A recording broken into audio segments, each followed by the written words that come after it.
Imagine starting a diet and thinking it's just a 1-month experiment, and then suddenly you find yourself hungry, confused, and feeling like you're missing out on everything fun. That was me when I started the Specific Carbohydrate Diet. In this episode, I'm going to be sharing the unexpected truths and personal stories that I wish someone had told me when I started. So, if you're thinking about starting, or if you're already in it and you're struggling, this is the episode that I wish I had had. So, I hope this helps you, and I enjoy some of my stories as we go along. There's no judgment, there's no overwhelm, just an honest conversation from somebody who has been there.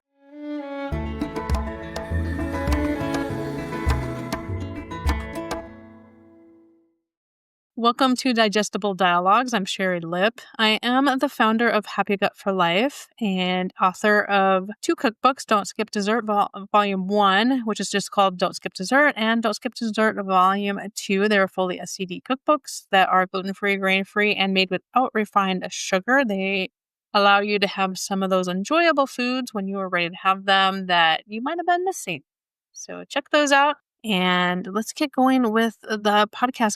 This starts out with me starting the diet. I've told the story many times about how I needed something for maintenance because I had surgery, but I was allergic to the maintenance drug they gave me. And about a year later, I started having some symptoms crop up. So I wanted to do something. I felt like I needed to do something. So I started looking towards food and diet and what you eat, even though the doctors told me that didn't have anything to do with it.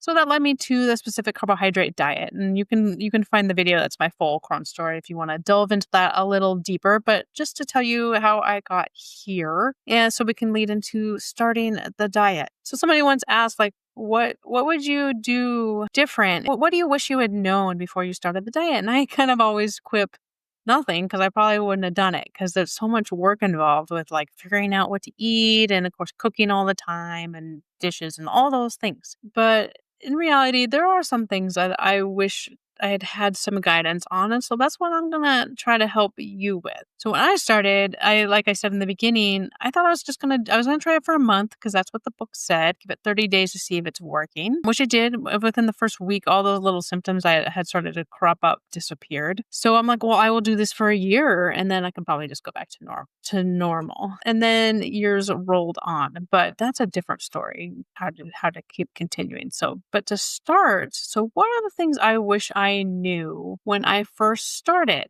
I said I had very quick results. Not everybody is going to have those same quick results. It's going to depend on where you're at with your illness. So that's one thing to know, is that this is not a one size fits all. It's not everybody gets the same result. It's not a magic formula. Like if I follow this exactly, I'm not going to have, it's all going to go away. That doesn't happen for everybody. I think that's an important thing to know as you're getting into this. So what are the things that personal to me that I wish I knew? First, I think it's okay to start simple. So you look at the book and you get kind of overwhelmed by everything in there. So my advice to people is always to keep it very simple. Just focus on those whole foods. You don't even really have to think about, you get the principles of the book, which is that you're eliminating refined sugar, you're eliminating ultra processed foods and stuff with a lot of additives. And so we're going to focus on foods that are, and when I say whole foods, I mean foods that are in their closest in their natural state. When on this diet, you're going to be eating foods that are closest to their natural state, and you're going to be also eliminating grains, the whole grains even, and stuff that is generally healthy for most people. But when you have a disrupted digestive system, they're hard to digest. So that's why we're eliminating those. So that's kind of a simple way to think about it, because you start having people talk about all these little polysaccharides and all these other kinds of things but really what you need to think about is proteins and, which fruits and vegetables will work for you, and, keeping things pretty simple in the beginning and not like start thinking about almond flour, and unless you're already familiar with those things have become much more popular than when I started. But now with like paleo diet and keto diet becoming very popular, these things have entered into, kind of more normalcy, whereas like it was very foreign when I first started. But my advice when you start is just keep it extremely simple.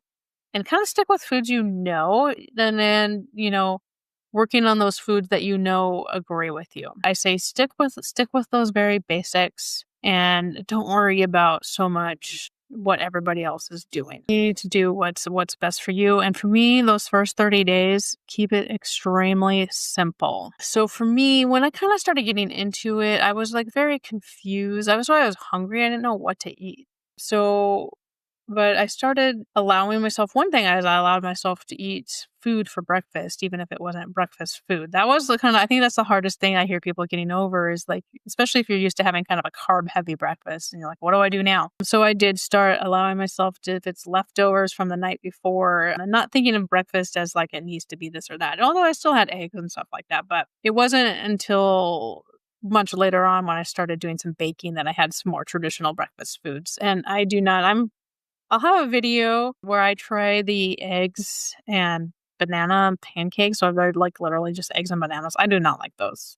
So spoiler alert on that video if you're watching this, but those were not good to me. But if you like them, definitely go for it. But you're building a foundation. So what you need to do is figure out those foods that work very best for you as you're healing. So remember one thing that's very important to keep in mind is that you're starting simple, but this is a healing journey with you're hopefully going to expand, and that could be obviously more foods in the specific carbohydrate diet. But my goal for people is to get even beyond that. And I talk a lot about that. So you can find some of my other episodes where I talk about those concepts. But since we're in the beginning, we're sticking and you've chosen a specific carbohydrate diet, this is how a way to get started. Although this is not a guide for starting, but it's, just more of some personal anecdotes about what it's like to get started. Wish number 2 that I wish I knew is that healing is not linear.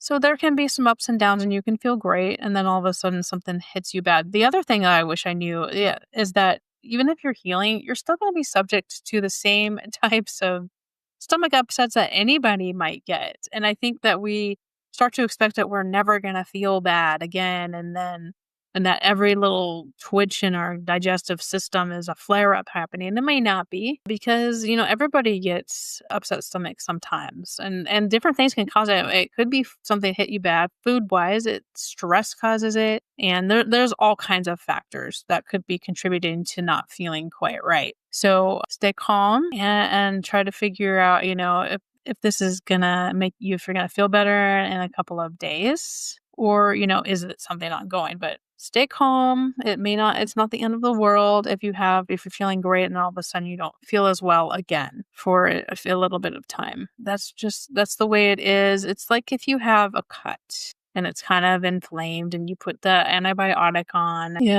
and all of a sudden, you accidentally hit it or scratch it or something like that. And it hurts again. It looks a little worse. Those kind of things can happen. And healing is a process. It's not, just I did this and then I'm healed. It's going to go up and down, especially in our digestive system, because it's hard to, we're trying to give it some rest. So that's why we're eating such simple foods. We're trying to rest it and not irritate it as it's trying to heal, but there's no way to like leave it alone unless you're on a TPN or something like that where you're not eating. But we have to eat, so we're going to keep it simple and heal. And we have to allow the healing process. And that is, the second thing that I wish I knew is that healing is a process. There's going to be some ups and downs, and that's okay. Progress, it might show in different ways. For me, it was some mindset improvement. Like I just felt overall better all around. It wasn't just a digestive thing. Number 3 on my wish list that I wish I knew is that social situations can be the hardest thing about this. You think that you're just changing some food and it's not a big deal, and then you find out how much of a big deal it is that you hadn't really thought about before. Because suddenly it's like office party and they're getting pizza and they're going out to lunch, and at work and at jobs, food is often the reward. We're going to reward employees. It's like pizza. It's like we're going to go out to lunch, or even I've gotten gift certificates. We're bringing in cookies. everybody's getting candy bars. I've had all those things. And of course, they bring in donuts, and all those things are going to happen, especially if you work in an office. So I work remotely now, so I don't have to worry about that as much, but it's still a thing. It's still okay. We're getting together to go out, and or we're, coming to the office because we're having a party, and I wanna see everybody, so it still happens, but early on, it was very difficult with work because all of a sudden I felt left out because I had a lunch crew that I used to go out with, and I didn't wanna go to I didn't have anything I could get at anywhere they were going, so unless they were staying in, I didn't get to eat with them anymore, and that was kinda sad, or I had to ride along and not have anything, so I haven't done that before, and I used to kinda get a little upset about that. I don't as much anymore, but in the beginning, those kind of things would be very hard, but also family. And that might have the more emotional trigger when you are adjusting to family situations and get-togethers where you're suddenly not having the things that you used to have, and you kind of realize what an emotional pull some of those things have. Now, some of them are, I would say, people make kind of a big deal about just not having some little thing. But when you're not having, the thing your grandma made, or you're not making something that you used to make that was your specialty, then you realize that there was a little more to it than just the food. And so that's an adjustment that I didn't quite realize was going to be as big of an emotional deal as it was. And I think, and there was some of that emotional for me, like I don't get to have this anymore. But there was also like, I would have a little bit of like, why is everybody making such a big deal about what I'm eating? And a lot of people have, some people have more of that than others. I got used to it, and other people got used to it. I think it was more of a kind of not understanding that, why am I doing this? And then not understanding that this is going to be in all the time, not just on special occasions. I don't need to do it anymore. Making people understand that is kind of a way to get through that. It's going to be different for everybody. So there's an emotional side for you if there's something very special that you're not going to get to have anymore. And that's one of the reasons why I wrote my cookbooks, is I got to adapt some of those special recipes that I made with my grandma, my parents, and my mom. And I got to put those into an SCD form. But there's also the dealing with kind of the pushback that you might get from some family members. And that can be hard. I didn't realize how hard on me it was going to be, how upset I was going to be when everybody was having something that I wanted that I couldn't have. So I wish I had known that so I could kind of more mentally prepare myself for that. But I got through it. I worked through it. It wasn't always easy, though. If you're in that situation or you're starting, and if it's not easy, know that a lot of us go through that, and a lot of other people, but you can always reach out to me if you're struggling with that aspect. If you just want to talk about it, I am happy to talk about that, because I certainly have gone through 25 years of that, and it still happens occasionally. Number 4, I did not know SCD is a starting point, but it does not have to trap you into being very restrictive forever. Now, some people will say they don't find the diet restrictive, and that is great. And I find it a little more restrictive than it needs to be once we're healed. I think there's plenty of healthy foods out there that are not SCD that are part of a healthy diet, and I certainly don't encourage people who don't have digestive issues to skip those. And I actually do have another episode planned out where I talk about, should everybody in your family do SCD diet. So I will talk about that in more depth later, but SCD is a foundation for healing. So what is healing? That's going to be different for everybody. And some people are not going to get to that point of full remission. And then some people find that if they start to expand, that they go too far and they're not able to stop themselves from, having all these foods that are not going to work. So this is going to be different for everybody, but I want you to say there's not a have to. You're going to have to on your journey of this, you're going to have to figure out what's best for you. But if you're feeling like I can't do this forever, don't feel like you have to. We're trying to heal our gut. And I think that's an important thing, because I feel like a lot of people who give up on the diet are like, get to this, I can't do this. But you can, and you can make it work for you. And there are lots of ways to do that. So don't feel like there is a rigid thing that you have to do, and that's the only way to get success. There are lots of ways to get success and make this work for you. So that's something like I struggled with that, kind of maybe not in the very, very beginning, because in the very beginning I was very gung-ho about I'm going to do this. But as a little time went on, and I started to get disillusioned and I started to kind of freak out about, I feel like I'm stuck and I feel like I never get to do anything. And that's what led to some very hard times for me. So if you don't feel like you have to be stuck in kind of a little food prison, you can, there are ways to work around that. And that is what I try to help people do. So that's a definite wish for me, is that I wish I knew how to work through those things and how to not feel like I was trapped in something I didn't want to be doing anymore, how to healthily get past some of those hangups because of what I did a very long, long time ago, and what I find other people doing is that they get so frustrated they just eat whatever, and then they find themselves not feeling well, and they're like, oh, I'm in this trap. I'm in this yo-yo roller coaster thing of like, I do it and then I stop, and then I do it and then I stop. Where there are ways to expand and very healthily, and that will keep you out of that trap of just binging or going way outside, because you're going to have more of a structure of what you want to do. And that's going to be different for everybody. And so I don't like to impart like, oh, I think you have to go off SCD eventually. And I don't want you to be like, oh, you could never do it. I see all of those things. And it's a very individual journey. And I don't really like when people tell others, oh, you have to do this. It's the only way, because it's so individualized of what's going to work. And it's not just physically, but also your mental states. You got to keep your mind healthy, and you got to keep those stress levels down, because stress also causes inflammation and can trigger autoimmune responses in people with autoimmune disorders. So managing stress and not getting all stressed out is, in my mind, just as important as what we eat.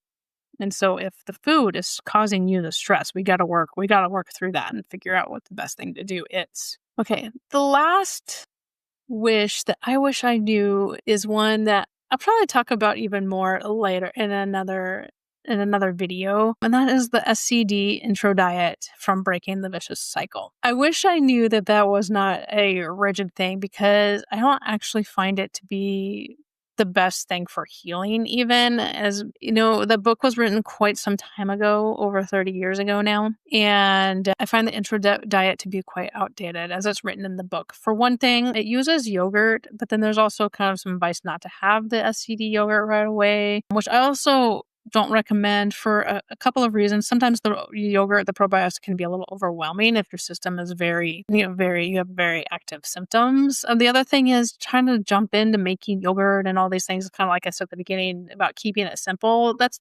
overwhelming for a lot of people. Now, I had made yogurt. My mom had a yogurt maker when I was very young, and I was very excited to do it. So I got my yogurt maker after a month or so. The other thing on the intro, there's grape juice and making jello from grape juice. I don't really recommend the juice because it is such a high sugar impact. It's also very hard to find juice that's appropriate for SCD diet. And I find juice to be I don't drink a lot of juice. I'll have it sometimes. I just find it to be a little heavy on my system. So I don't know if I recommend juice for people who are just starting out, even if you can, I think the book recommends to water it down, and it doesn't really make it that appetizing. I certainly find other things to drink besides juice, and the jello made from juice, not that good. Plus, you're going to sweeten it with honey.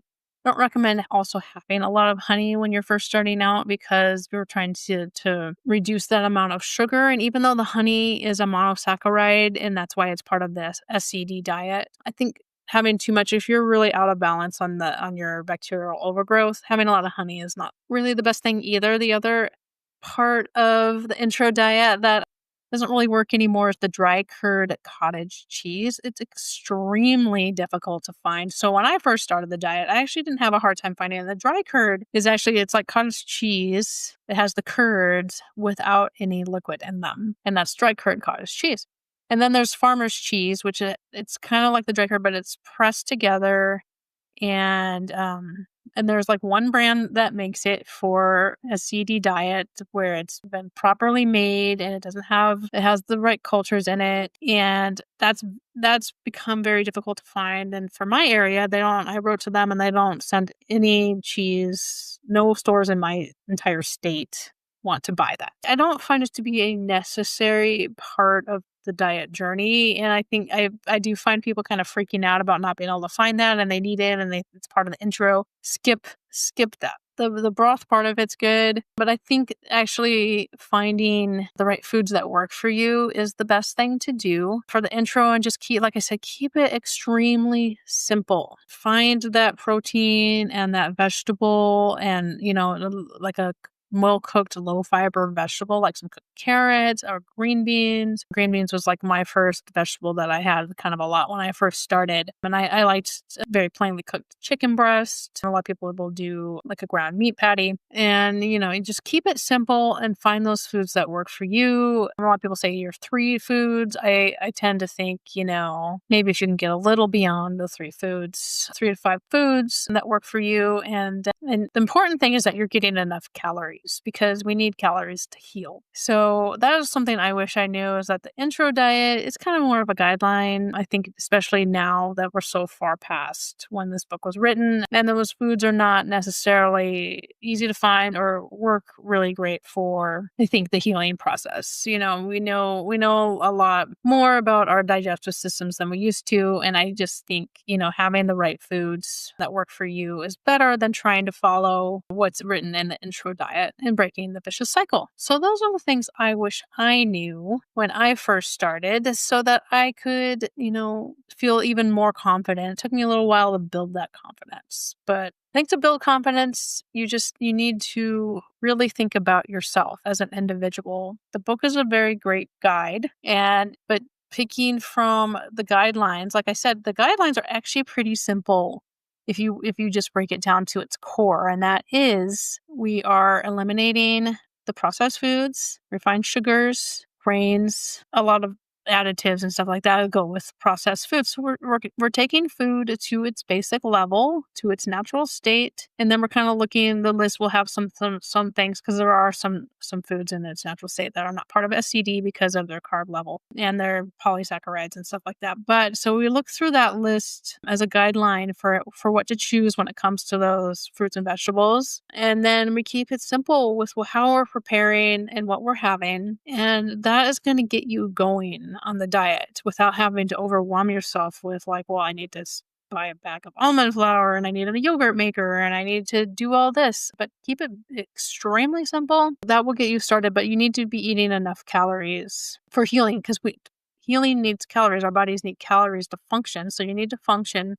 And if you're not getting enough calories, that activates your immune system, because it's, you don't want to be starving, because that's putting your body under a lot of stress. And we need to give our digestive system the rest that it needs to heal. So those are things I wish I knew when I first started. That the healing, then that kind of all boils down to healing takes time. And healing is, not something that's just going to happen overnight. So don't feel like you're doing it wrong, and don't feel like you don't have help, because there is help out there. And you can always contact me or leave me a message or leave a comment here. If if you want just to talk about what you're going through. And if you find this video helpful, please please remember to like it. I know all of us ask for likes, but it really does help us know when people like something we put out. And I like that interaction too. So even a like helps me feel like I'm connecting with you guys. So a like, a subscribe, but it does help. Comments help, because we're trying to connect and we're trying to, know that we're not alone. So thank you so much for watching, and I will see you in the next one.